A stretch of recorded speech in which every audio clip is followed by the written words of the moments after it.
boils down to. So, yeah, really in a tough place. You know ADF, right? Yeah. So we met with ADF just recently, and they're between them and Freedom House, I think they're willing to support the efforts. If we can find someone with a little bit of understanding of Colorado. Originally we thought it was just a little sweet, just along the over, but it turned out much more, complicated. And the person that's kind of been behind it all, talks to their chairman back the other day, her brother and her son, part of the Republican government. So, it's poor people, they escaped the killing field, they escaped communism and come to America and never dreamed that, that it would come after them here. So that's kind of where we stand.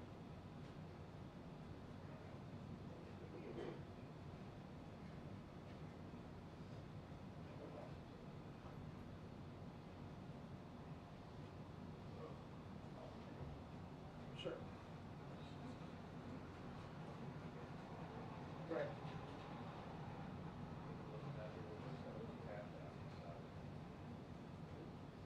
Okay. Okay, what's your best email?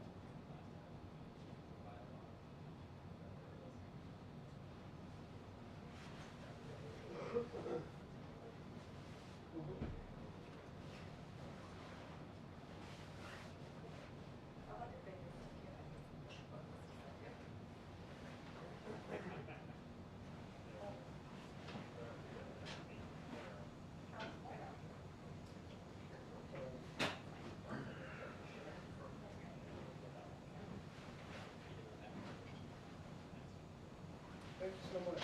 We'll send that right now. Okay, God bless you. Thanks.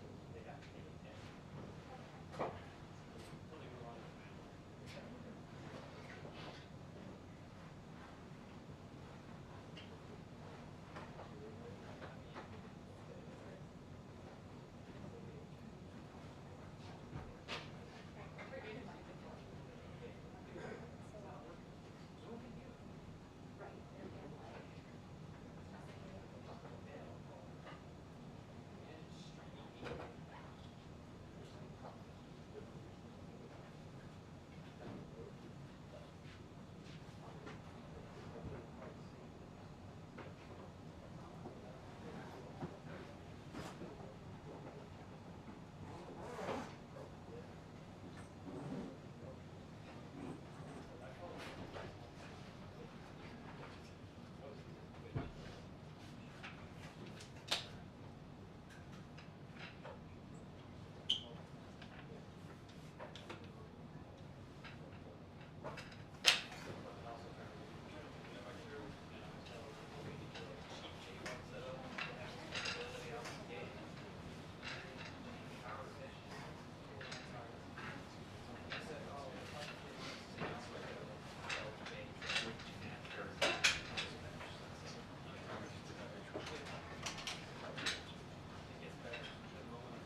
Get back in here real quick. Yeah. Yeah, sorry, it's my first time to decide. I'm sure quite sure where they want to do this. Yeah, no, this is typically for the pool camera, and I'm the pool cups camera. To make sure I can get around you. Was there a spot I could set up or am I in the way? I think you might be okay here. If we could tuck this, whatever this thing is, back Yeah. in here. It's my. I can. When people ask questions, I gotta get their faces. Yeah, I don't wanna. That's my gig. I'm just here for one guy, so if you need me to move a bit, that. One guy at the briefing? Huh? At the briefing? Yeah. I'm just getting a reverse shot for one of our reporters. I don't even know where he's sitting. I'm not here yet, so no problem. Thank you.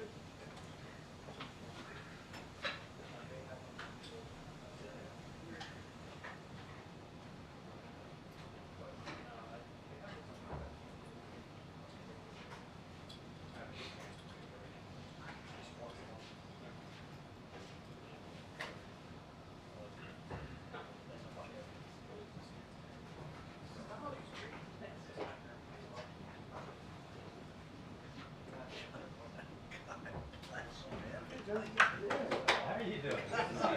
I'm here. So nice to see you. Jay, Brothers? Back loose?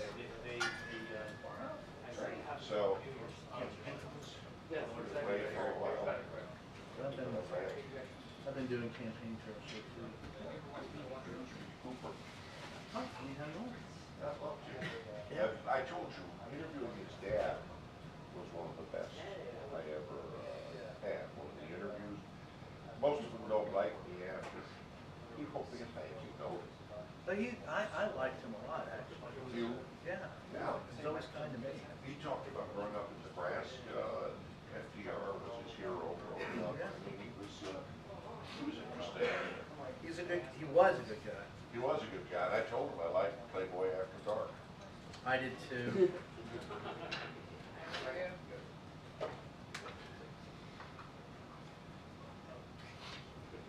Told you I'd see that. You know, you're writing here, everybody likes me like comfortable.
still on for one?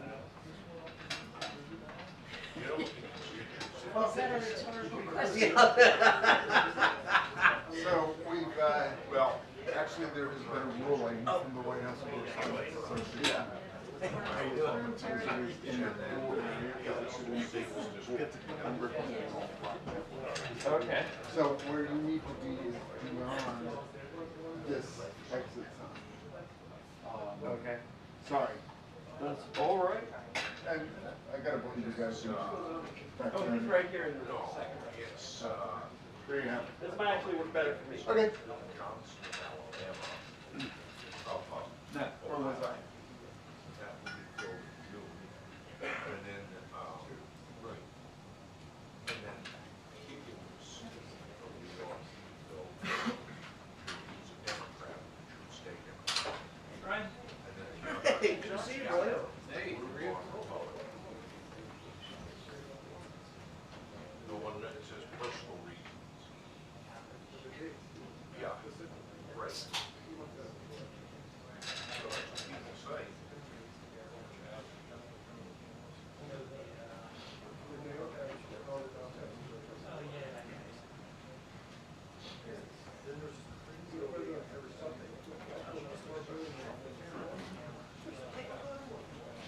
Oh, the trading. Let me get out of your way. You're next door. Yeah, exactly. Well, I stole the LA Times, so you're not here. Yeah, you should read it. So when you cut it from the Independent, Times, you just see them. I know. But yeah. But Squatter's rights.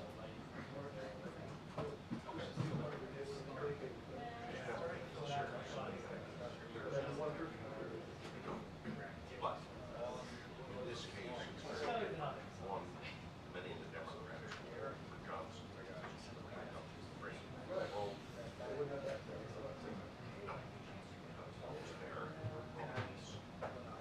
I don't think I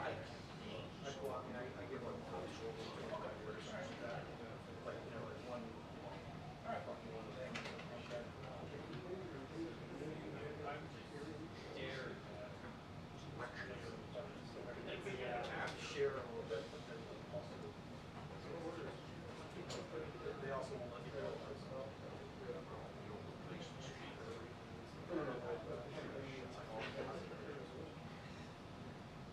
Kenny, what?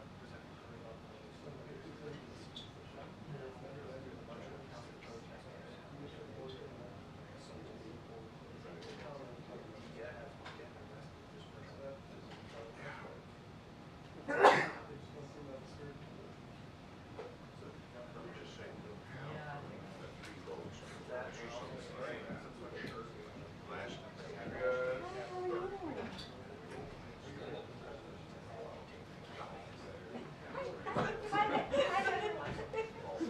You should like, with a wink. Yeah, exactly. But, this is my guess, is that most of these will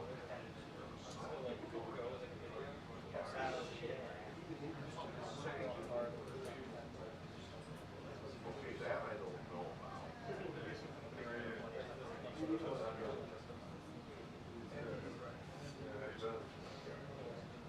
Andy Biggs, you're working from home?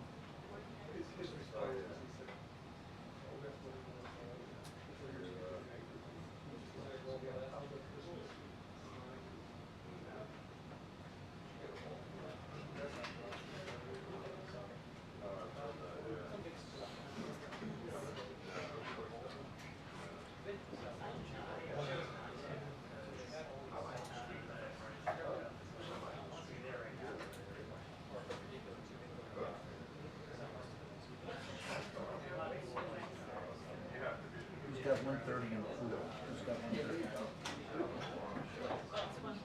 No, who's got 130 in the pool? Just saying. I'm gonna go 145. I got a 5-minute winner. 145 or 150. Winner gets to buy the first drink. That-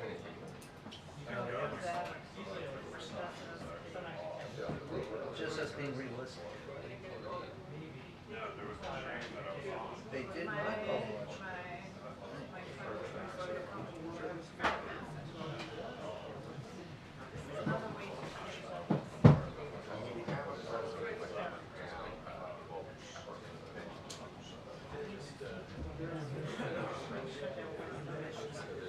I've been asked several times by many politicians, what's the best way to get favorable press? I say, feed us.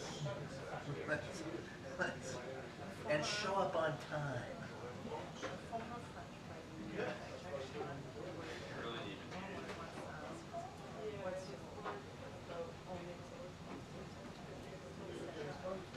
Hey, Johnny? Yes. Camera's up here. Your camera's up here. Yeah, that's a good. Is this yours? It's got a DOD tag on it, it says Butler. Wow, Mary, I left my camera. Oh. He said, let me get this. Lead us, show up on time.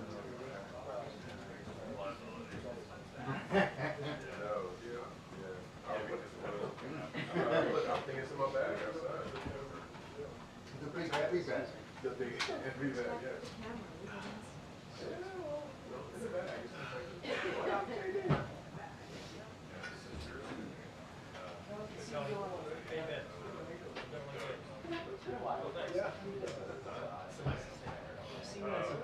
Don't turn nothing on.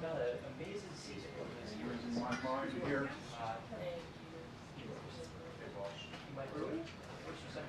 So, 30-minute warning.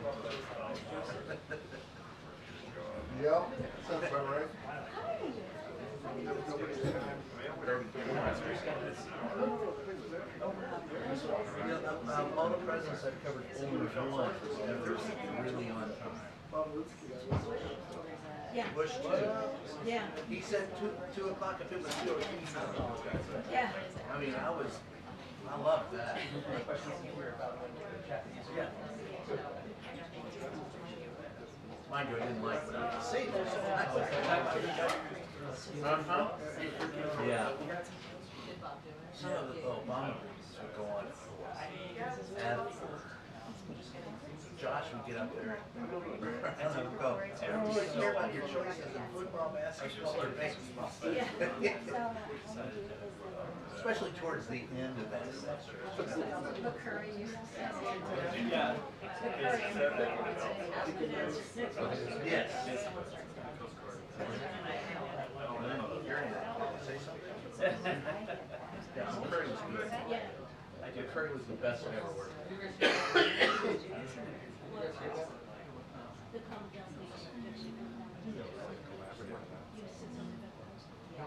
Oh, no. We thought they said something over the street, but I didn't hear anything. If you see the front row start to walk up here, then you know it's 2-minute warning. Actually, 5 minutes after 2 minutes warning, they give it, then they come. Where's 6? You know, I've worked with that. 135. 145. Okay, I said 145 and 150. Yes, sir, you go. They just said 145. That means where. Yeah. Well, with Trump, I remember we used to like, we actually had a pool a couple of times. Whoever won, we used to get 5-minute windows. Whoever won had to buy the first round. I remember our question froze tonight. Oh, God. Well, and whenever they gave you 2 minutes warning, it was always 10. Oh, 2 minutes warning, good, we got 10 minutes.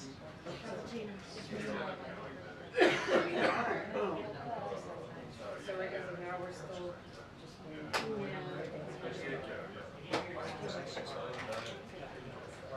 Well, hello there. Have you heard of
They don't have to check it.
They haven't said anything yet.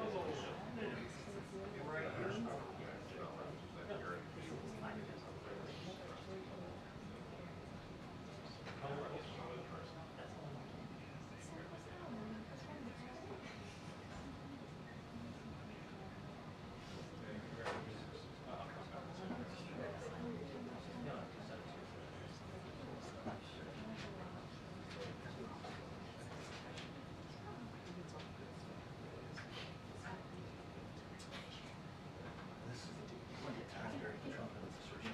You're not gonna walk in and ask me. So.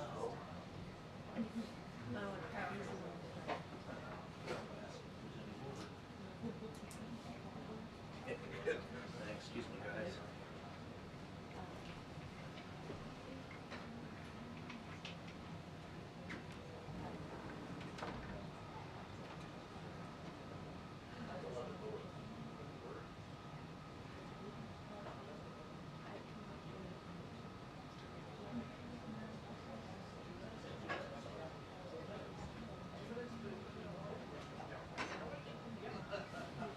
Thanks.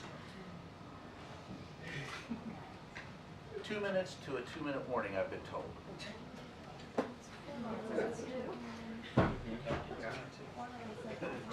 Two plus two. When Biden say he's 40, he turns 2 plus 1.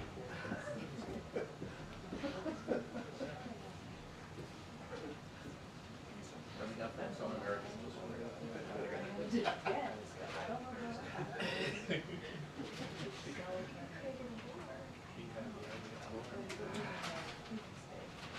It's a good put back.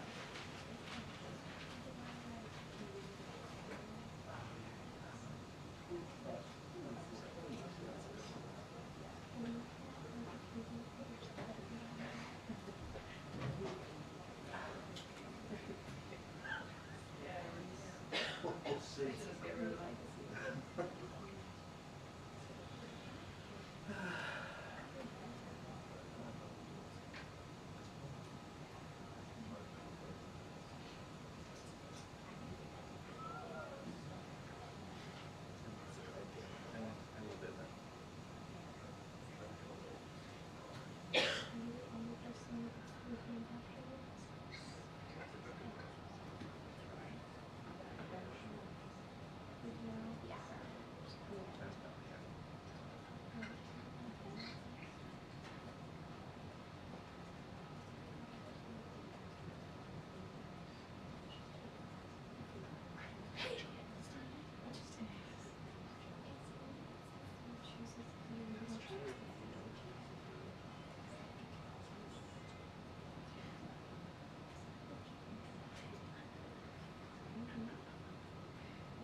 first time I caught Helen in that scene, sleeping. I said, Helen, are you okay? She goes, I'm giving this administration all the attention it deserves. I'm not gonna say, but I was young. And I just laughed, couldn't stop. She's got a sharp wit. Oh, she was quick.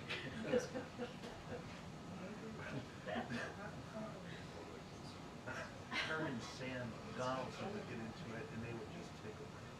They were just so fun together. And I said, Sam, you're always following around. He goes, of course, I'm following the person who knows the most.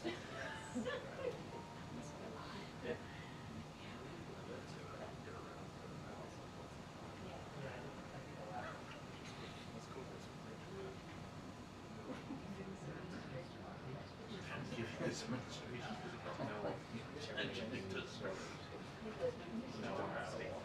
Yeah, it's been 5 minutes. And We have still a haven't- 2-minute warning now. Ah. It just doesn't come out of the air.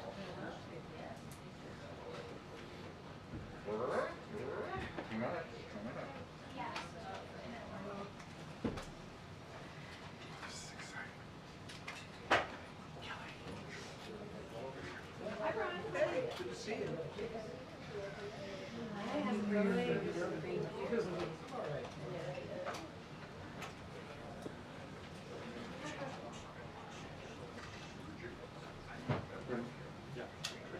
Shutter rapid down.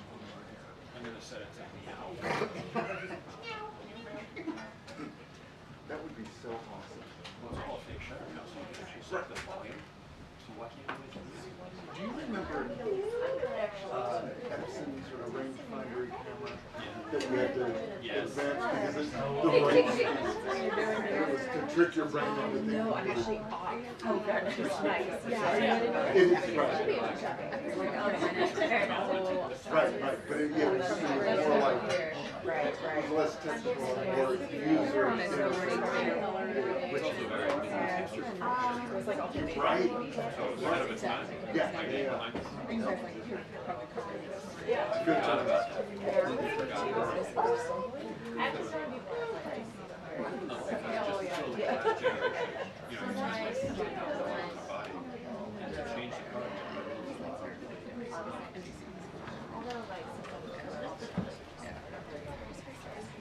Good afternoon, everyone. Thank you for joining us. Thank you for joining us. Okay, I have a couple of things at the top, and as you can see, we have guests with us today. Our hearts go out to the families of the 6 individuals still missing after yesterday's bridge collapse in Maryland. As authorities on the ground have confirmed, operations have shifted from a search and rescue operation towards recovery efforts. Secretary Buttigieg and Coast Guard Vice Admiral Peter Gauthier just came from the Oval Office where they spoke with the president about the situation on the ground. After he was briefed on the collapse, President Biden immediately instructed his team to move heaven and earth to aid in the emergency response and help rebuild the bridge as soon as humanly possible. Within hours of the bridge's collapse, President Biden spoke to Governor Moore, Senator Cardin, Senator Van Hollen, Congressman Mfume, as well as Baltimore's mayor and county executive. The president's message to them was clear. We will be with the people of Baltimore every step of the way. The president has remained in close contact with Secretary Buttigieg, who was in Baltimore yesterday to start the discussions about long-term rebuilding efforts and help the on-the-ground response.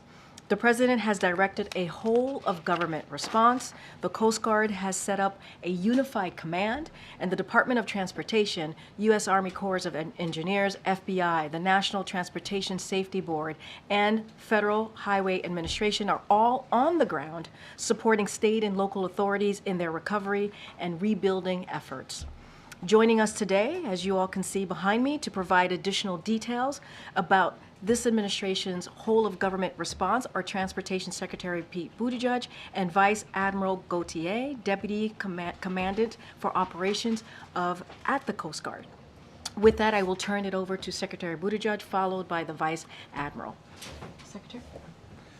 Thank you very much, Karine. I want to start by thanking the Vice Admiral and the whole Coast Guard for their extraordinary partnership and recognizing the leadership of President Biden, who from the very beginning has been acting to make sure that we have a whole of government response to support the people of Baltimore.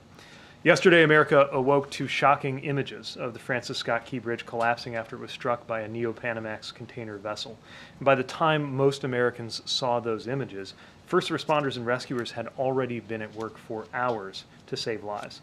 That quick work unquestionably made an enormous difference, and they have our gratitude. In fact, if not for several factors, including those responders' efforts, the Mayday call, the maintenance closure that was already underway, and the time of day of this impact, the loss of life might have been in the dozens.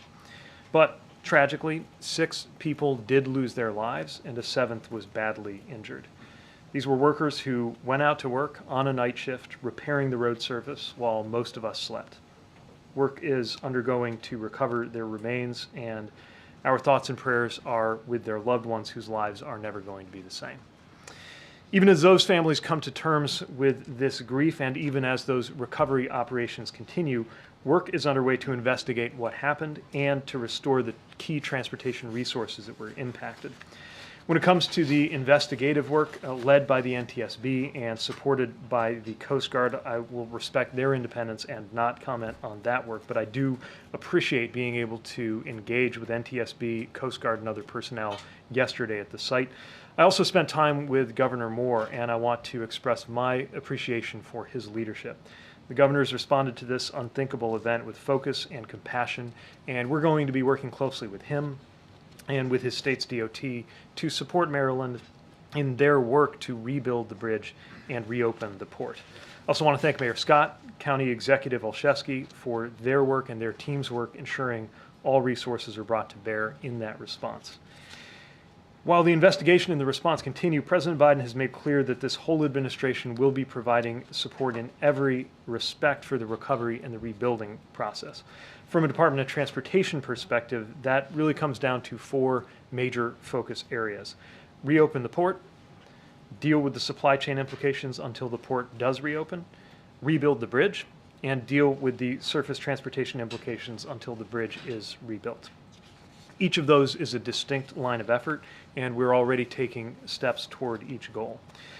With regard to the port, again, the Coast Guard, in coordination with the Army Corps of Engineers, will lead on the channel cleanup and the reopening so that that port can get back to full operation.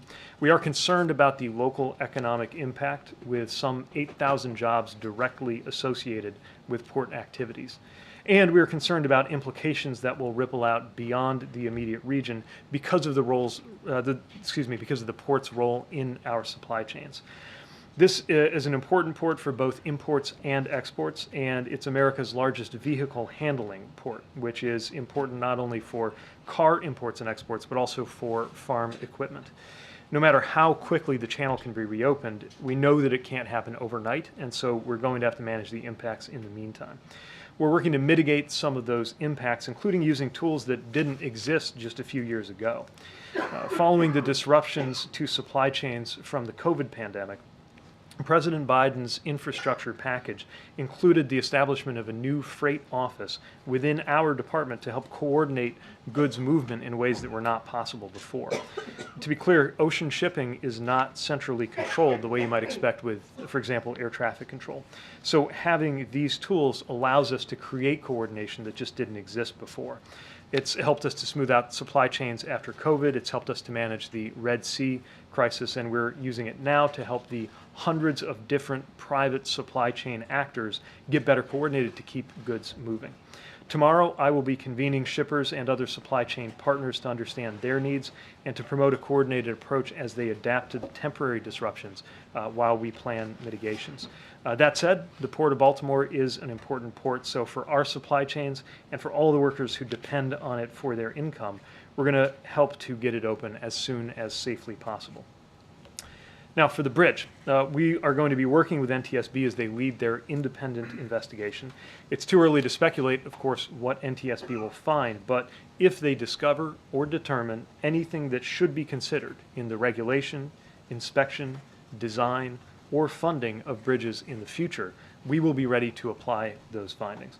What we do know is a bridge like this one, completed in the 1970s, was simply not made to withstand a direct impact on a critical support pier from a vessel that weighs about 200 million pounds, orders of magnitude bigger than cargo ships that were in service in that region at the time that the bridge was first built.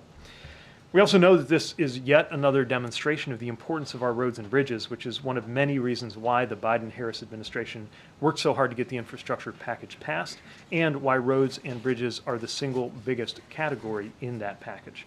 We are committed to delivering every federal resource needed to help Maryland get back to normal, and we're going to work with them every step of the way to rebuild this bridge. It is not going to be simple.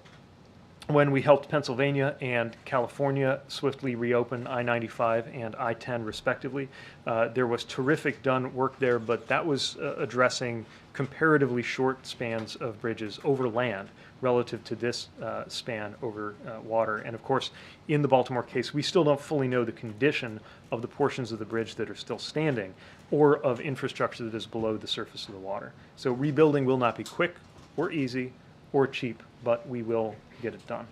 As I mentioned, we're working with city, county, and state.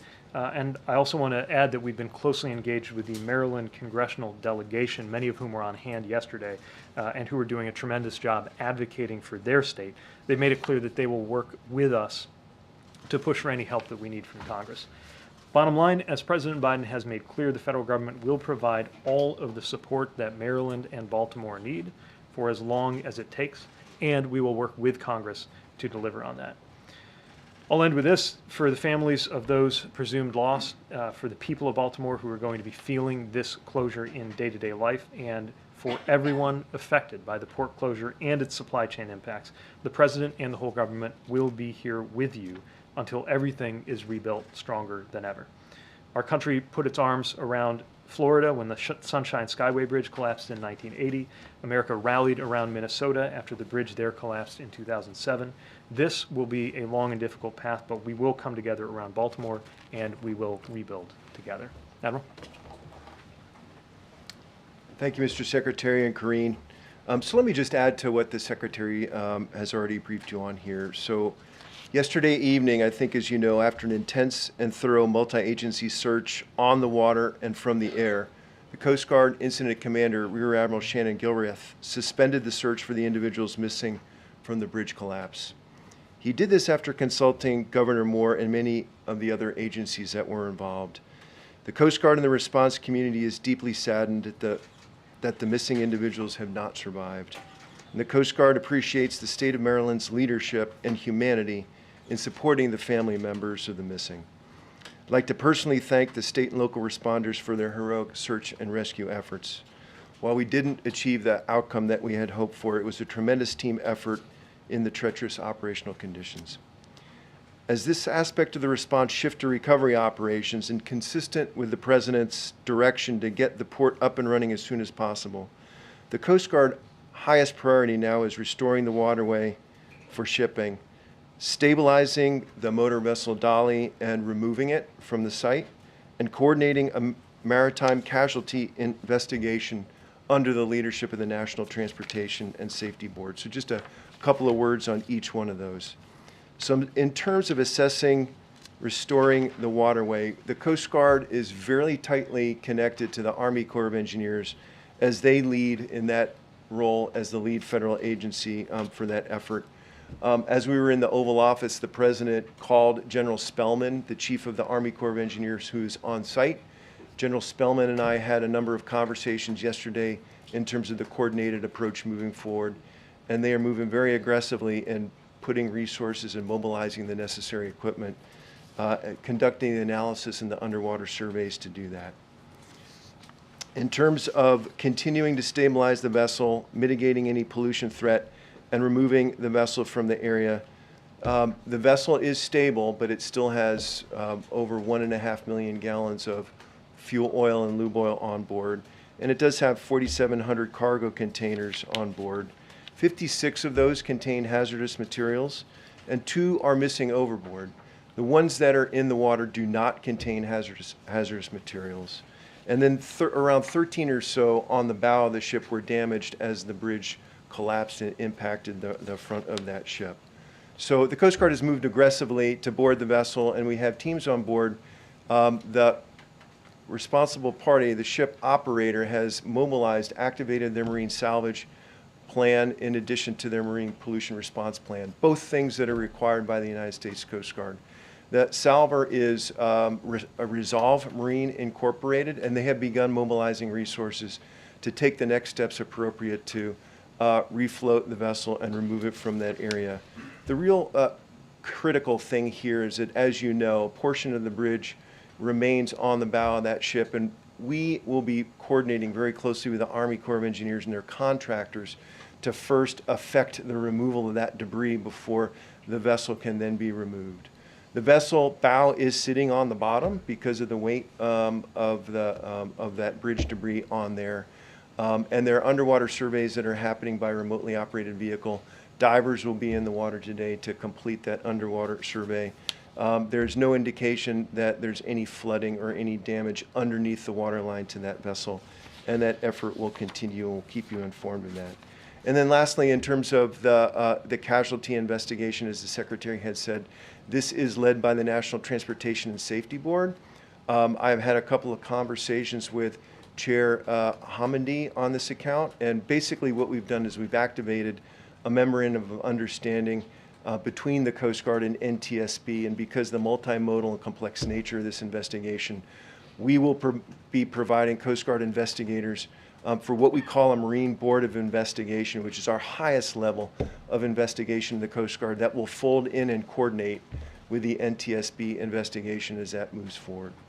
I think the Secretary closed with some top-line messages, and for us, I can tell you that our unified command, which is essentially a term that we use in the United States for how we mobilize against crises with all the appropriate federal, state, local agencies and other stakeholders.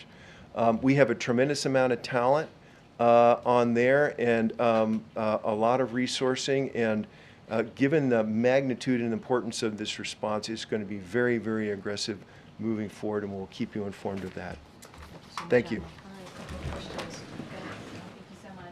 Admiral, CNN has obtained a government memo that the Coast Guard is currently evaluating hazardous material that was contained in some of the containers on the ship. Can you update us on that investigation, and is there a threat to the public from any of the materials on board the ship? There is no threat to the public from the hazardous materials on board. So we've obtained the vessel manifest that container ships carry and done the analysis of the types of hazmats that are on board. We have a very specialized hazmat team on board called the Atlantic Strike Team. We have 3 of those around the country. And we have air monitoring them there to detect if there are anything that are coming off of those containers. The majority of those containers are closer to the pilot house and are completely unaffected by the damage to the bow of the ship. And we have not determined that there's any kind of release at this time. So what do you assess as the risk that some of those materials could leak or spill? So most of these things are things like mineral oils, and even though they're hazardous, we've determined that there really isn't any kind of threat to the public. And Secretary Buttigieg, for you, President Biden has said the federal government should front the full cost of reconstructing the bridge. What do the early estimates say that cost will be, and how quickly can you get that money? We don't have dollar estimates yet, but we actually have provisions that allow us to begin releasing funding even while that is being determined. My understanding is, as we speak this afternoon, an emergency relief funding request has come in from the Maryland State DOT. We'll be processing that immediately to start getting them what they need. Also, later today, there will be a design and procurement-oriented meeting that we'll participate in, our Federal Highway Administration, along with MDOT. Again, obviously it's early days, but now is the time to begin scoping that out so that they can get to work. Thank you. Related to that, Mr. Secretary, how much existing money is there now within DOT coffers to handle requests such as the one from MDOT? Do you have funding through the Federal Highway Administration? through the infrastructure law, or when do you anticipate having to go to Congress for potentially a supplemental request on the bridge costs? So the infrastructure law did authorize funding into the emergency relief account, which is the mechanism that is most likely to come into play here. Last I checked, there was about $950 million available, but also a long line of needs and projects behind that. So it is certainly possible, I would go so far as to say likely, that we may be turning to Congress in order to help top up those funds. But that shouldn't be a barrier to the immediate next few days beginning to get the ball rolling. What would be the time frame of sending that sub request? I think it's too soon to know the mechanics of that. And for the Vice Admiral, can you discuss broadly just the safety of maritime shipping in general, and kind of the strength of the regulations that govern it, and particularly the inherent international nature of the maritime business could potentially create issues, especially if you have ships based in different countries with potentially weaker regulations. Can you Sure. speak to those broader issues? Yeah, absolutely. So despite what happened 36 hours ago in Baltimore, the maritime mode of transportation, merchant shipping, is an incredibly, incredibly safe mode of transportation, not just here in the United States, but worldwide. While we do have a regime of regulations that are just comprehensive in terms of the vessel conditions, the cargo that they carry and how they do that, the qualifications and certifications from the mariners who operate these ships, those are actually networked with a global set of regulations that we negotiate and uphold through the International Maritime Organization in London. So this ship was flagged by Singapore. That was the flag state administration. And I spoke with the administration in Singapore just a few hours ago. They'll be participating in the investigation. We do something called flag state examinations to ensure that even though these are not U.S. flag vessels coming in, we do an inspection to assure that they meet the high international and domestic standards that we demand. Secretary Buttigieg, I know that you said the rebuilding efforts are just beginning, but when it comes to the actual port, can you give us a sense of what the timeline would be for reopening? Is it days? Is it weeks? Is it months? And same for the bridge. Are we talking about weeks, months? Are we talking about years? Too soon to be certain. What I'll say in the case of the bridge is that the original bridge took 5 years to construct. That does not necessarily mean it will take 5 years to replace, but that tells you what went into that original structure going up. Again, we need to get a sense of the conditions of the parts that look okay to the naked eye, but we just don't know yet, especially in terms of their foundational infrastructure. So it is going to be some time where commuters are going to need to depend on that 95 and 895 tunnel, and it's going to put pressure on them. As far as the port, again, too soon to venture an estimate. The vast majority of the port is inside of that bridge, which means most of it cannot operate, although there is a facility at what's called Sparrows Point that can handle some amount of cargo shipping, but nothing close to the totality of Baltimore. And for the port workers, you mentioned there's going to be an economic cost, but also incurred to them, I'm sure. Any of the funding that you're talking about in terms of emergency funding, would that cover them as well? Yeah, this is a major concern. The President has directed the administration to find any and all resources that could come into play here. I don't know this to be an automatic eligibility for the emergency relief funding that I mentioned earlier, but we're going to turn over every stone we have, and of course beyond DOT, there may be other resources that come into play. And sorry, just one more quickly. Have you been in any communication with the owners of this vessel in terms of them paying some kind of consequence here? I have not, and I'd really defer to NTSB and law enforcement for that. Mr. Secretary, do you envision that this would be constructing a very different bridge going forward? You referenced the 1970 state of affairs then. Do you believe it would be an entirely new span, and would you envision different safety mechanisms as you are assessing this at this point? I can't speculate on that. What I will note is that some of the other bridge collapses that were of these proportions, notably the Minnesota bridge collapse, happened because of a design flaw, and the bridge spontaneously collapsed. This is, of course, not that. This was the result of an impact. But we don't yet know what NTSB will find or how that might inform plans going forward. And based on what you've seen so far, do you recommend that any other spans take any steps based on what we've learned about however remarkably unusual it was for that impact, do you think there need to be different steps to protect other spans going forward? Some modern bridges around the world, especially after the 1980 Tampa incident, have been designed with different features to mitigate impacts and protect their piers.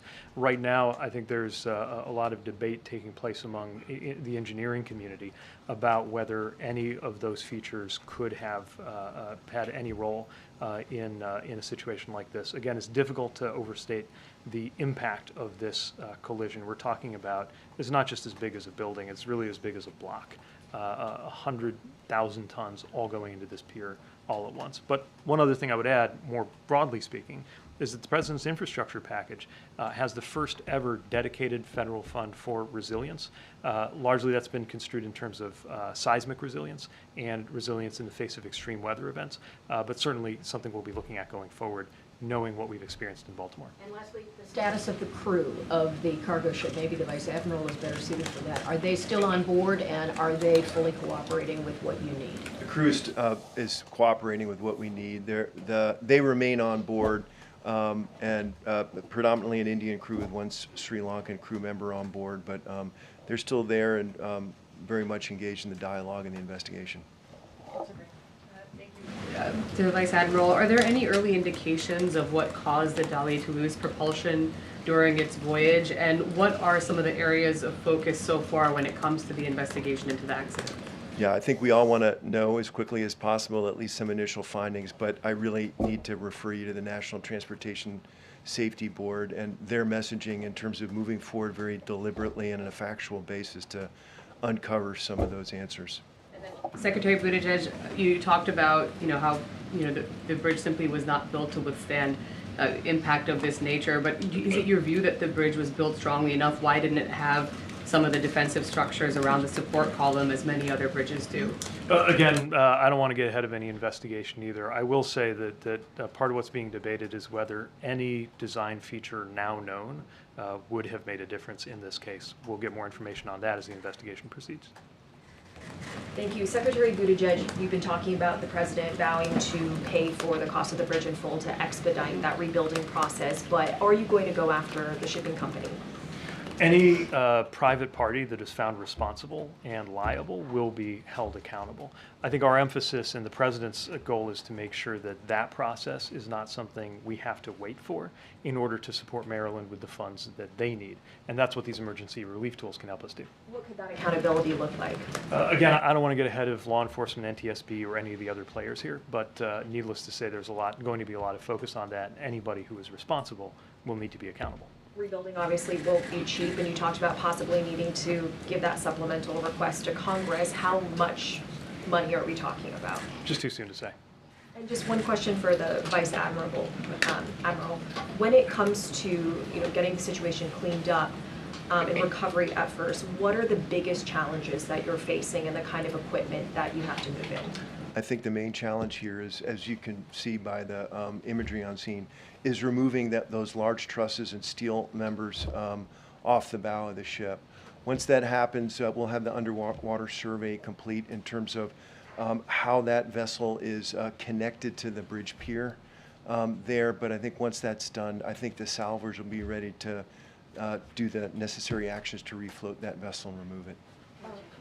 On the contents of the ships, or on those 4,700 containers, besides the fuel and oil and hazardous materials, can you give us some general categories of what other goods are on board? Oh my goodness, in any given container ship, you can have a very, very wide range of packaged materials, consumer goods, and many, many other things. So it's going to be a very, very broad cross-section of cargoes. Okay. And then on the other ships that are stuck in the port, can you talk a little bit about what coordination is being done with those ships and what kind of cargo they have and where they're bound for? Yeah, absolutely. So I think we can give you some more specifics on the ships in the port, but I think roughly we've got about a dozen ships that remain in the port that are unable to get out. The majority of those are foreign flag vessels, and I think just sort of typical of what we see in the port of Baltimore in terms of dry bulk carriers, car carriers, and other things. There are a number of Maritime Administration ships that are there as well. And then Secretary Buttigieg, on regulations and requirements, are you discussing waiving any regulations or requirements to help speed along the reconstruction of this bridge? Too soon to say what exact administrative issues may come up, but certainly we have a clear direction from the president to tear down any barriers, bureaucratic as well as financial, that could affect the timeline of this project. Thanks, Corinne. Just for the Secretary, you mentioned you were meeting with shippers and supply chain operators tomorrow, but just sort of curious about your early assessment so far. Do you expect the closure of the port to lead to a full-blown supply chain crisis, or what is your early assessment so far? Well, this is not of the proportions of, for example, LA and Long Beach when it comes to container traffic. That's one port complex or two ports that collectively represent 40% of U.S. container traffic. It's nothing like that, but it is an important port and an important system of the East Coast ports.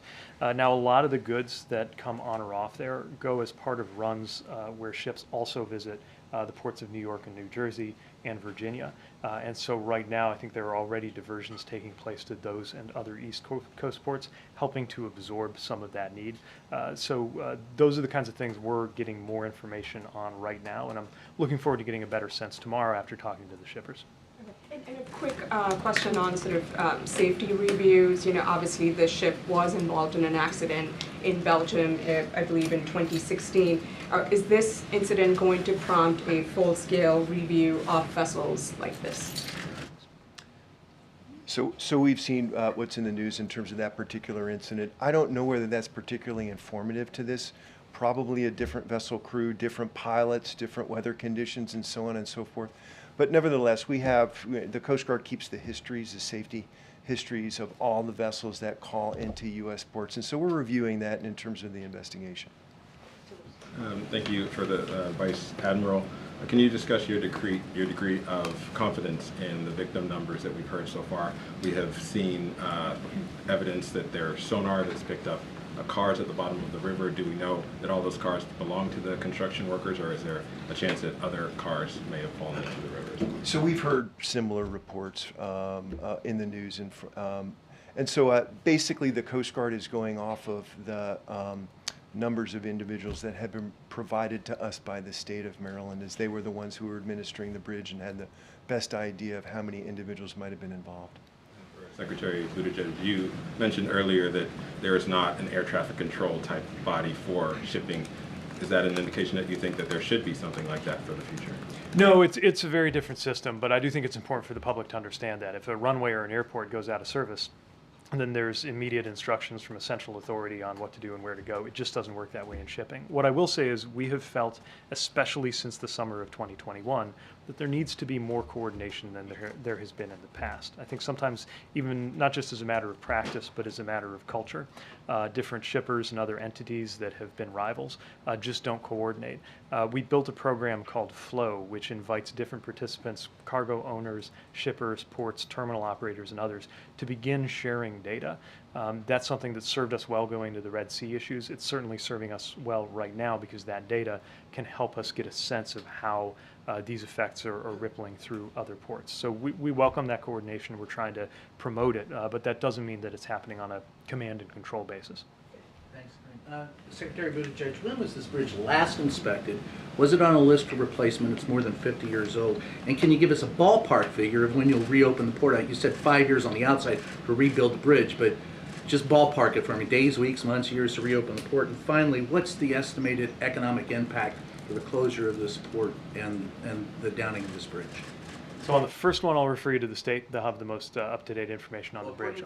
They inspected it, but what I'm asking, was it on a list of, and they noted it was 50 years old, and they also noted that it had some questionable parts to it, but was it on a list to be replaced with the infrastructure bill? It certainly was not the subject of an immediate discretionary grant to replace it or something, anything like that. We do have some work going on I-895, but to my knowledge, nothing immediate in terms of any discretionary grants going to the bridge. Economic numbers, about 8,000 jobs we think are directly implicated, and over $100 million of cargo moves in and out of that port a day. And what was the middle question? Ballpark it when the port will be reopened. reopening the port is a different matter from rebuilding the bridge. Yes. The port, that's just a matter of clearing the channel. Still no simple thing, but I would expect that can happen on a much quicker timeline than the full reconstruction of the bridge. So can you ballpark it just a little? As you can imagine, I'm asking our teams the same question, but I don't want to put something out just yet. Weeks, months, years? We just gotta keep going. I understand, but just give us something there. As soon as we have something, I'll tell you. Yes, go ahead, John.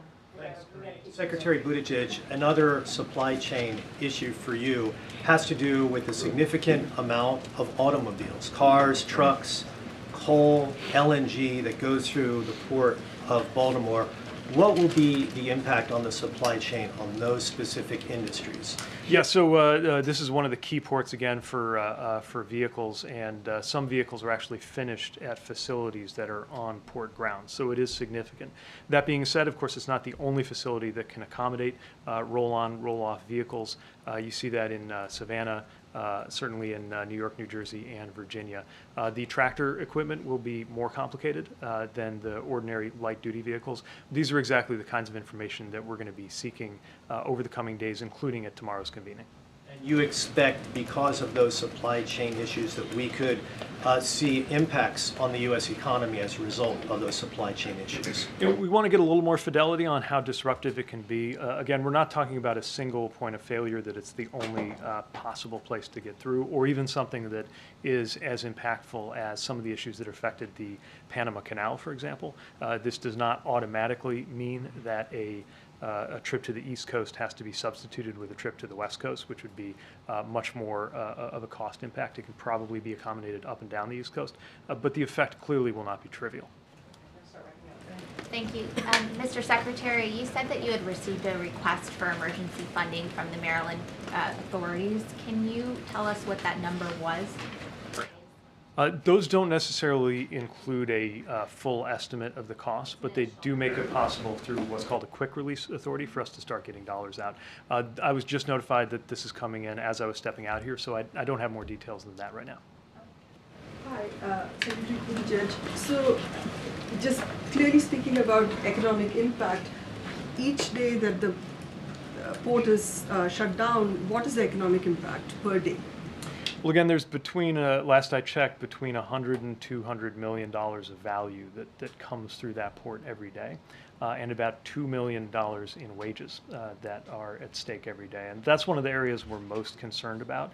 It's one thing for a container or a vehicle or a sugar shipment to be absorbed or accommodated somewhere else, but these longshore workers, if goods aren't moving, they're not working. Now, right now, there is work taking place, even inside of that bridge, because of the work that has to be done to offload some of the vehicles that are stuck there and get that back onto surface transportation to go out to other sites. So they're likely working right now, but that work won't last long, and that's one of our main areas of concern. And for Vice Admiral, thank you very much.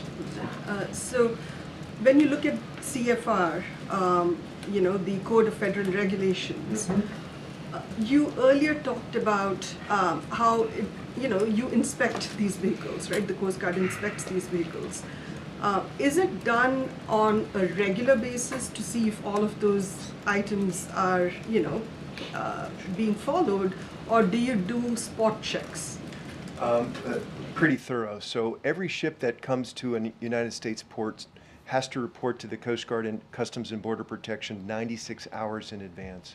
What we do then is look at cargo, look at the vessel history, look at the individuals on board, and we'll put them through a risk matrix to determine, based on their past history and another set of factors, on whether we should board and inspect or not. But it's a pretty thorough process. Vice Admiral and Mr. Secretary, when does cleanup begin? Because we're hearing after the first stage of rescue and recovery, cleanup begins. And the question is, once cleanup starts, will there be at least one channel to come through because of the importance and the uniqueness of this port, not just for Baltimore, but for the country, to include the Midwest with the farming equipment that goes on the CSX line that's right there? And also, how are you going to push back to Republicans who don't want anything to go through from this Biden administration budgetarily when the president says he wants to pay for everything? I'll take the latter and leave it to you on the channel if you want.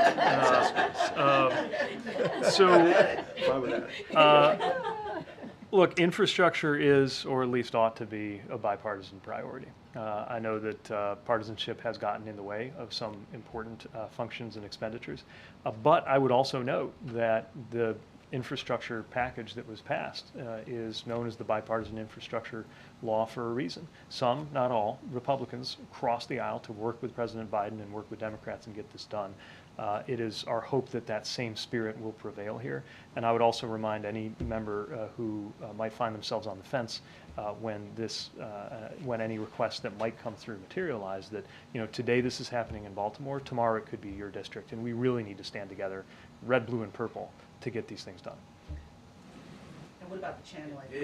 The cleanup and the channeling, that's right. So in terms of cleanup, in terms of the debris assessment removal now, again, the Army Corps of Engineers under General Spellman are being very aggressive in mobilizing equipment, beginning the underwater surveys and the necessary actions in order to first understand what they're facing in terms of challenges with not just the debris on the surface, but underwater. So they can give you an idea on sort of what their assessment looks like. So we can safely say the process for cleanup and possibly opening a channel is already underway because you are assessing what's going on down below? So Admiral Gilrath, the Coast Guard Incident Commander, and General Spellman for the Army Corps are very tightly linked and coordinated on the necessary actions to do this. Not waiting in order to begin this process. Now, we do need to be sensitive because the state of Maryland is conducting the body recovery operations in and around the same area where the debris assessment removal needs to take place. But again, in terms of those details, Army Corps is best to answer that. Thank you. Good. Mr. Secretary or Vice Admiral, what kind of changes could this lead to the operations at the ports? Like, could we see tug escorts going through for bridges like this? And would that make a difference in this? For us, again, I think it's too soon to speculate whether any design feature or other practice would have made a difference, but that's the kind of thing that NTSB does, and they do it well. At the end of their investigation, they issue recommendations which often become part of policy, design, or even technology for the future, and it's part of why we'll be very interested in their work. Thanks, Corinne. Mr. Secretary, can you tell us if you are seeing any impact on inflation? And you said that the bridge was not made to withstand such an impact, but should it have been reinforced during the past decades? So again, I don't know how a bridge possibly could withstand the forces that were at play when this vessel, about the same size as a Nimitz class U.S. aircraft carrier, struck the key support beam for that bridge. But we will always, as always, learn from the NTSB investigation. What was the first bit? Impact on inflation? Too soon to say. I think this is definitely a different ballpark from what we saw with the West Coast issues in 2021. But that's part of what we hope to gather more data on soon. I will say, a lot of the disinflation that we've seen has been a result of the work that the president led to improve and smooth out our supply chains. So we see a clear relationship between supply chains and inflation. But this is more localized and more specialized than what we saw in 2021. All right, good. Secretary Buttigieg, have you or the president been able to reach the family members of the 6 victims, or do you plan to try to contact them? First of all, our hearts and our thoughts are with them. I know right now they are shifting from yesterday, where they were really in the mode of hoping for news, to today facing the worst kind of news you possibly could.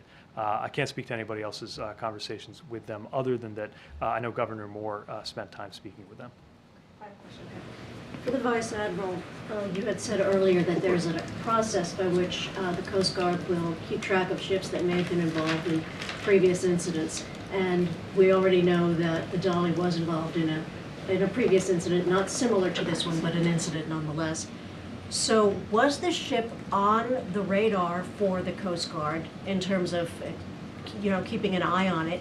And if not, a second follow-up question is, if ships have already been flagged, if you will, for having been involved in incidents, what's the process for that when they're coming into a United States port? So maybe I'll answer the first part of that question first. It's the same process for every ship. We get the notification 96 hours in advance of arriving at a U.S. port. We do an examination together with Customs and Border Protection, a review of the histories of these ships and other factors, cargoes that they carry and so on and so forth, to do a risk ranking and then make a determination about whether a local Coast Guard team, and CBP participates as well, whether we should do a boarding and do a safety examination there.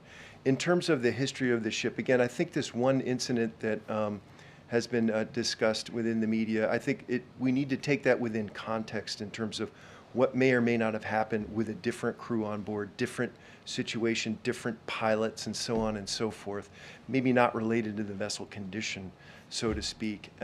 But in terms of our examination, this particular ship had a fairly good safety record. Okay, thank you so much. Vice Admiral, thank you so much, guys. Thank you. All right, thank you. Have a great week. Thank you. Thank you, guys. All right, thanks, guys. Thank you so much, Vice Admiral. Thank you so much, Secretary Buttigieg. All right, I have a couple things at the top before we continue with the briefing. So it's just a few more updates here to share that and then, as I said, I'll take some questions. So last night, voters in Alabama made their voices heard and voted overwhelmingly for Marilyn Lands, who made clear that she would fight to protect access to reproductive health care, including IVF. It was a decisive victory in a long-held Republican House district, and the president congratulates her on her win. As we saw last year in Ohio and previously in Michigan, California, Kentucky, Vermont, Kansas, and Montana, in every state where abortion has been on the ballot, the American people overwhelmingly vote to protect reproductive freedom. President Biden and Vice President Harris stand proudly and firmly behind the majority of Americans in this fight.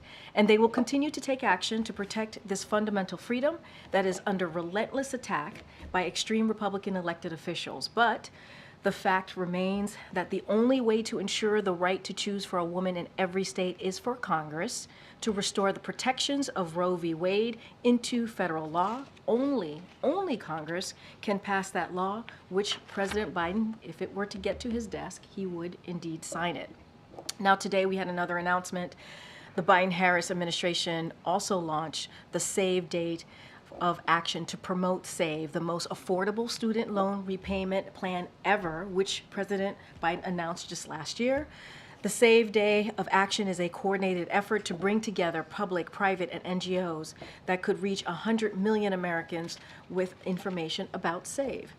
Vice President Harris kicked off the campaign this morning, encouraging people to visit studentaid.gov/save, where they can join the more than 7.7 million borrowers representing every congressional district who are currently enrolled. Thanks to SAVE Plan, more than 4.5 million borrowers have a monthly payment of $0, and an additional 1 million borrowers have payments of less than $100. Finally, I want to acknowledge a solemn anniversary that will happen later this week. Friday will mark 1 year since American journalist Evan Gershkovich was arrested and wrongfully detained in Russia. Just yesterday, Russia extended his detention after yet another sham hearing. In yesterday's hearing, the Russian authorities did not even provide any evidence of a crime. In fact, they have provided no real justification for holding him. That is because he has done nothing wrong. Journalism is not a crime. Let me say that again. Journalism is not a crime.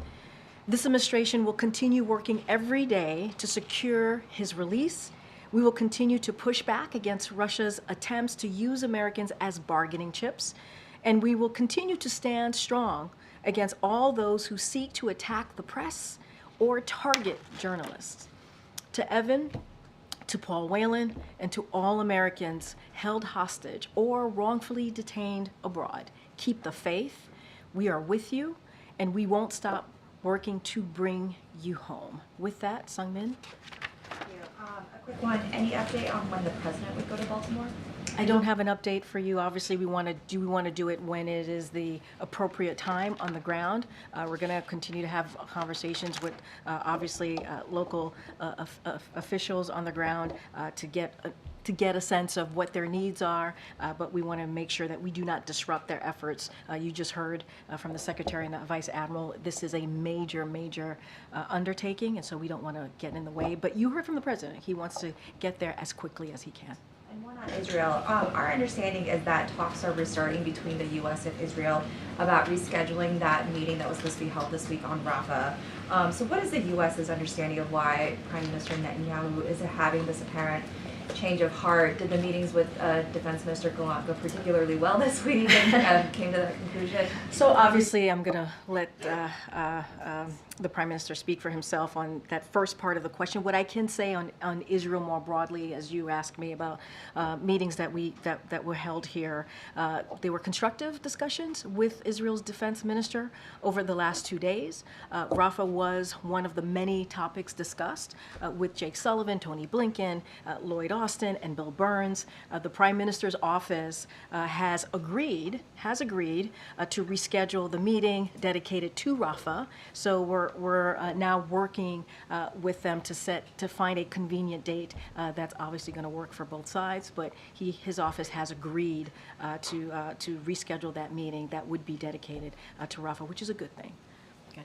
Thanks, Corinne. And actually on that note, we had received a statement from the Prime Minister's office saying that Netanyahu did not approve the departure of the delegation to Washington, so disputing that they've agreed to the rescheduling. Could you just talk about what might be going on? So look, I would say that as we are working to set a date, the Prime Minister's office agreed to reschedule this meeting. You saw that the Israel Defense Minister was here for 2 days, extended a day, and added another day to meet with Jake Sullivan, Tony Blinken, Lloyd Austin, and Bill Burns. So that is the conversation that we're having. We are working to convene that meeting, an important meeting on Rafah, and when we have a date, certainly we'll share that with you. That is what we know from our side. And what is the message that Defense Secretary Austin had to Gallant about the alternatives in Rafah? I'm just not going to get into specifics of those conversations. Obviously, as I just stated, Rafah, the operations, the military operations more broadly,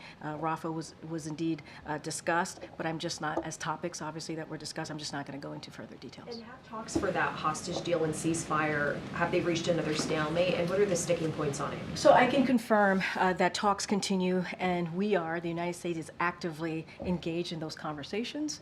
We remain hopeful that we can broker a deal to secure the release of hostages and establish a temporary ceasefire. This is something that we've been asking for some time. A ceasefire and this hostage deal obviously would allow us to bring home some hostages to their family, to their loved ones, and they include American hostages as well. And as well, bring into Gaza that all-important humanitarian aid that is needed in Gaza on the ground. I don't have anything beyond that, but we can confirm that we continue to have this incredibly important conversation on getting that hostage deal, which would lead to a ceasefire.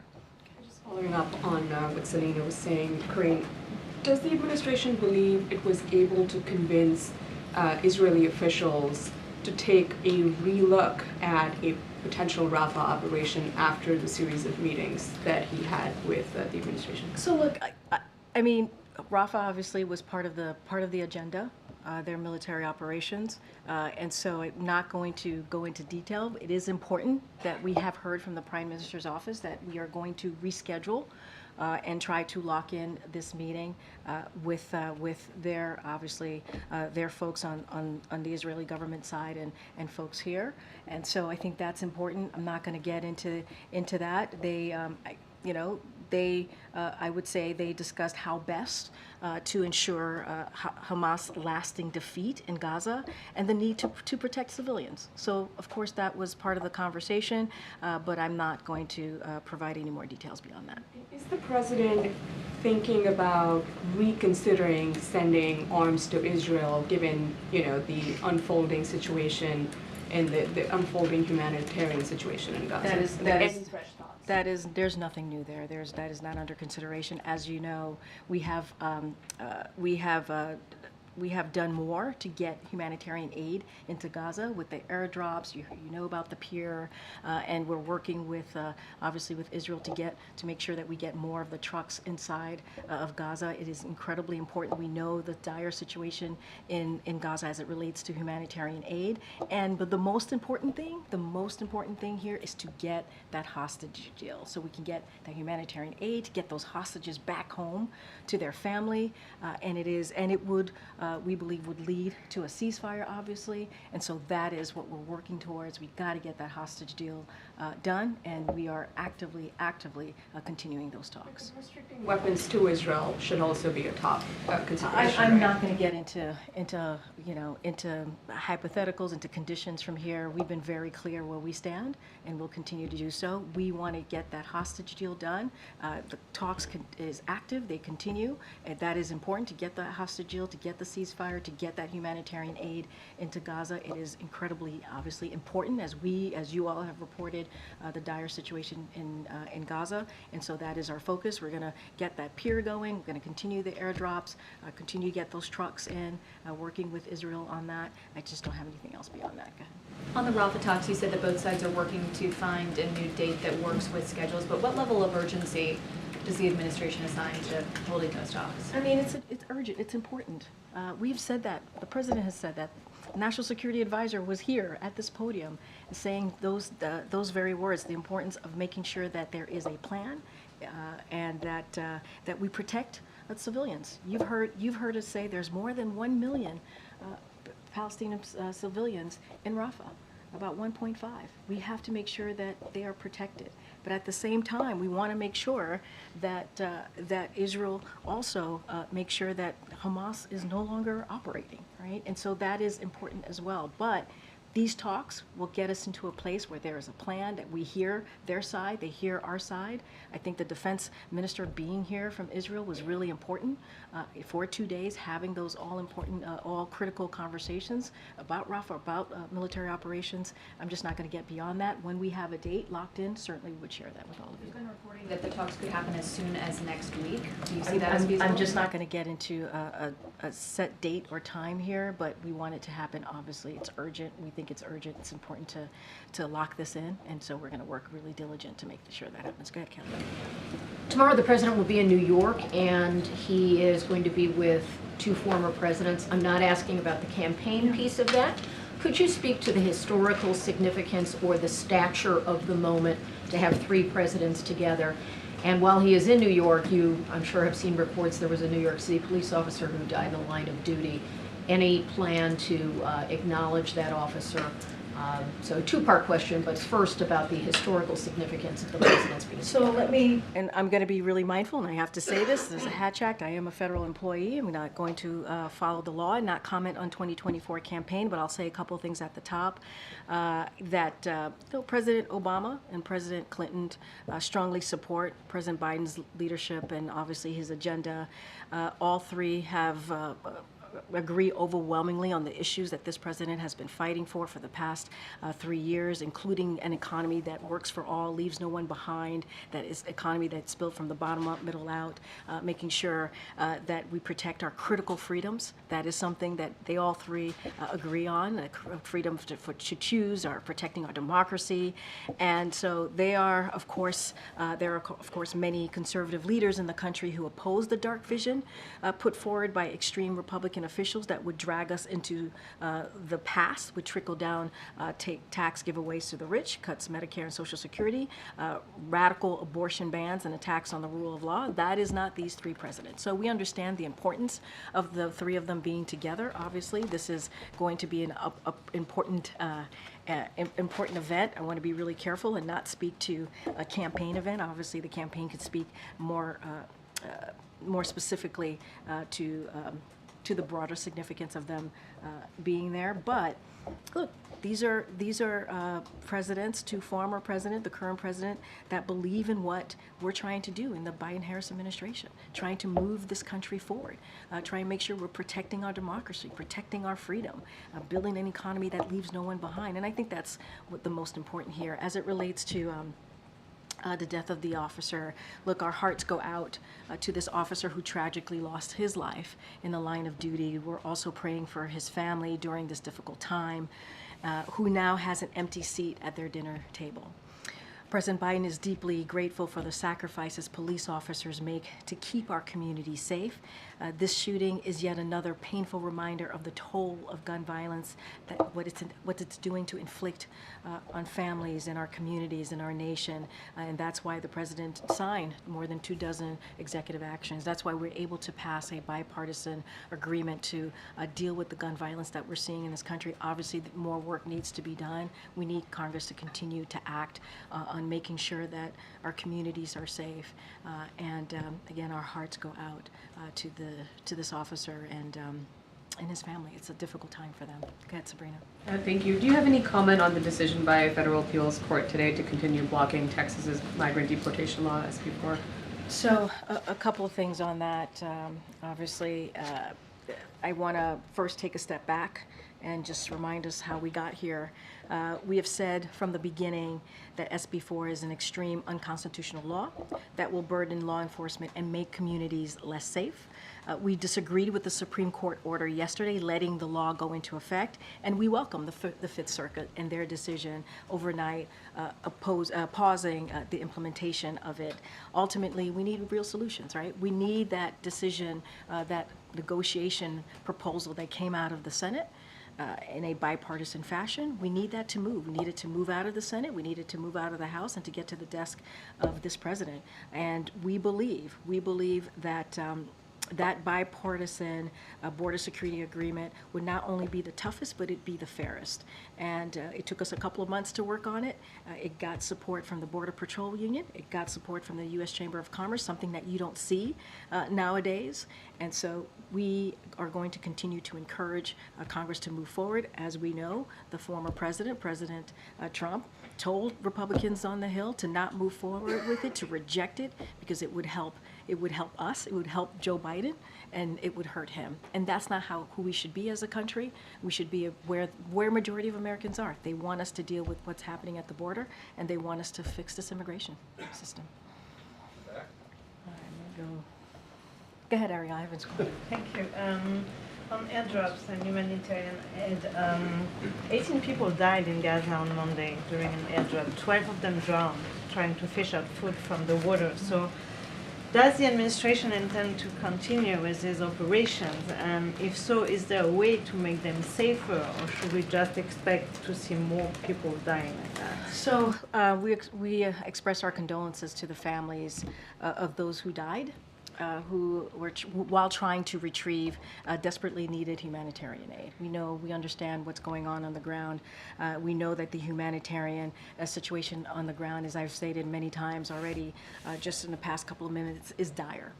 And so, which is why we're working around the clock to increase the flow of humanitarian assistance going into Gaza. So we're going to continue to do that. Look, this is, again, why that hostage deal is so important, why we're going to do everything we can, working around the clock to get that hostage deal done, because, yes, it's about getting the hostages and home to their families and their loved one, which is critical and important. Let's not forget there are American hostages as well included. And to get that humanitarian aid, to lead to a ceasefire, but also get to that all-needed humanitarian aid. Our hearts go out and our condolences go out to the families. It is a devastating situation. We have to make sure that we continue to get that humanitarian aid into Gaza. Go ahead, Jackie. Great. On the delegation issue, I heard the messaging from the administration earlier this week explaining, that the U.S. abstaining from that UN vote and allowing it to go through didn't really matter because it was a non-binding resolution. But if it doesn't really matter, why not vote no again and avoid this whole fallout with Israel, because it obviously mattered to them. And so I guess where I'm coming from is, how did we get here? What caused this, and is it politics? So look, the principles of the deal were there, right? It talked about a ceasefire. It talked about hostages, which we believe the principles were there. But we believe the only path forward to a ceasefire is to negotiate a hostage deal, a hostage release as well, right? We believe those two things are both important, and to do that together. And so this didn't do that, though. It didn't condition them. well, that's not how we saw it, right? And so we have long said a ceasefire will not be achieved in the Security Council, but through diplomacy on the ground. That's what we have said. We have to see that diplomacy on the ground. And so the resolution, as I've stated, as you just stated in your question, is non-binding and does not create new obligations under the international law, such as what the Council does when it imposes obligatory sanctions. But nevertheless, that shouldn't matter. Even though the resolution lacks the binding provision, all Security Council resolutions carry great weight and should be implemented. In this case, however, it is irrelevant whether the resolution imposes any new legal objections, as the text demands exactly what the United States has long been pushing. Both, we want both a hostage deal and a ceasefire, making sure that humanitarian aid gets in, and that's what we want to see. That's why we believe the principles were right, but we didn't feel like it did exactly where we stand on our policy. It wasn't nothing. You know, the U.S. has blocked previous votes from going through that looked exactly like this. So what caused the shift, and what is the president's reason for allowing this to go through? It is a change. No, it is not. It is not a policy change. We've been very clear. We disagree. We've been very clear that in order to get a hostage deal that would lead to a ceasefire, we also got to get that humanitarian aid. We believe it is all connected in that way.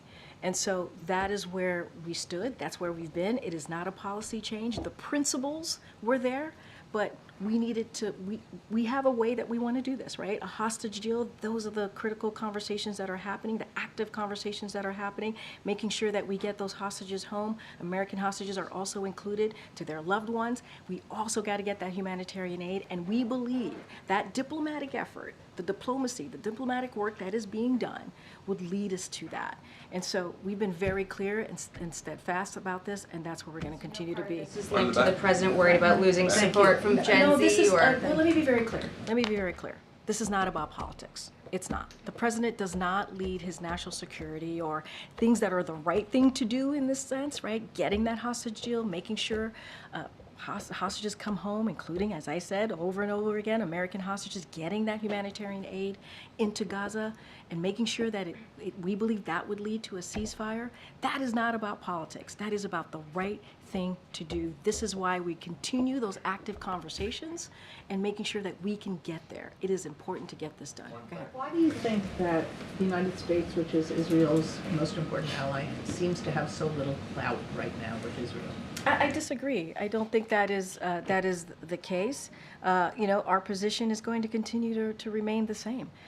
We have been really clear. We are committed to supporting Israel in its fight against Hamas. We've shown that. We are committed to that.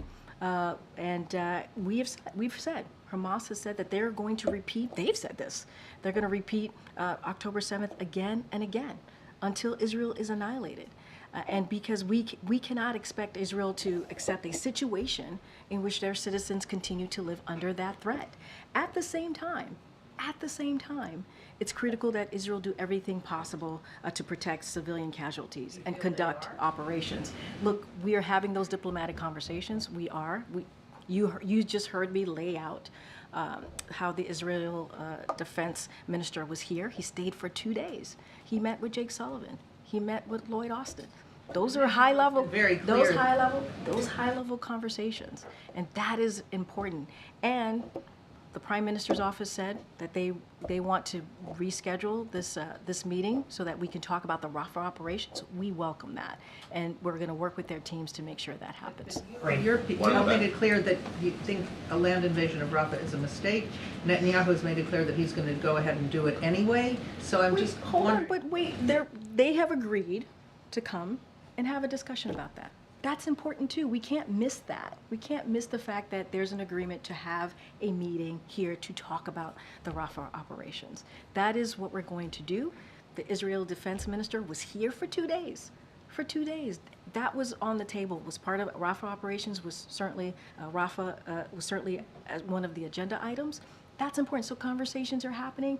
We're going to set this date in the upcoming days to have this meeting about the Rafah operations. We're going to share our side. They're going to share their side. And that's what you do. That's what diplomacy is about. And I think that's also really important. I know I have to wrap. This has been a very long briefing. Is the President concerned about the college Go ahead. I haven't called financial you. I aid haven't called delays? you. Go ahead. Go ahead. Thanks, Corinne. Has the President spoken with or plan to speak with those that were rescued from the bridge collapse, or to the families of those who were lost? I know Secretary Buttigieg was just asked that question. I think it might have been one of the last questions he got before leaving here. Obviously, as I started off this briefing, our hearts go out to the families of those six people and who are now missing, and I can't imagine how hard it is for them right now. And so I don't have anything to read out to you about a president conversation or a call, but we're thinking of them, and this is a president that has always said he will be there for that family. I just don't have anything else to share. And the Republican National Committee has been asking those seeking employment within the organization if they believe the 2020 election was stolen, serving as an apparent litmus test for hiring. Do you have any comment about this kind of prerequisite? Yeah, I mean, I want to say a couple of things. I want to be mindful not to comment on 2024, but I'll say more broadly, this is a president that believes in the rule of law, believes that the need to respect the officers who put their lives at risk on that day, and to keep everyone safe. We saw what happened on January 6th. Some of you covered that. Our democracy was under attack. We lost lives, and it is what we saw was because of the dangerous conspiracy theories. There were people, 2,000 folks, right, 2,000 people who were mobsters, who were mobs, and they were there because they didn't believe in a free and fair election, and that's why they were there. The Trump administration itself certified that the 2020 election was the most secure in our history, but yet this is what we saw. And so we're going to continue to stand with law enforcement. We're going to continue to fight for our democracy. And I'm going to be very careful not to speak beyond that, what the RNC decides to do. All right, everybody. Thank you so much. About the ongoing college financial aid